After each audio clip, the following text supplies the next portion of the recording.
বিসমিল্লাহির রহমানির রহিম। আমি আপনাদেরকে ফটোশপে লিকুইফাই টুলের লিকুইফাইয়ের ব্যবহার দেখাবো। এই লিকুইফাই ব্যবহার করে কোনো ইমেজের অসুন্দর দৃশ্যকে নতুন করে রিপেয়ার করা যায়।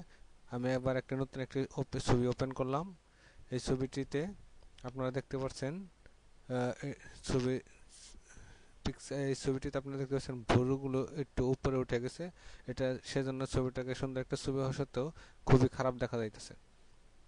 তো আমরা লিকুইফাই অ্যাপ্লাই করলাম, ফিল্টার মেনু থেকে লিকুইফাই অ্যাপ্লাই করে এটাকে ছবিটাকে ঝুম করে বড় করে তারপরে আমি আবার মাস্ক ব্যবহার করতে পারি। মাস্ক ব্যবহার করে এটা আস্তে আস্তে সুন্দর করে দেখুন কিভাবে সুন্দর করে টেনে ধরছে ভ্রুটাকে আগের পূর্ব অবস্থায় ফেরানো যায়।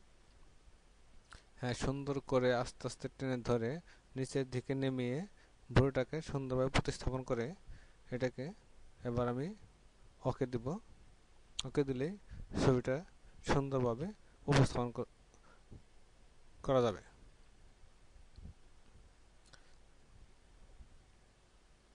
লিকুইফাই যে কোনো একটা ইমেজকে লিকুইফাই এর ব্যবহারের মাধ্যমে আমরা সুন্দরভাবে উপস্থাপন করতে পারি, তার একটি নমুনা আপনারা দেখতে পারলেন।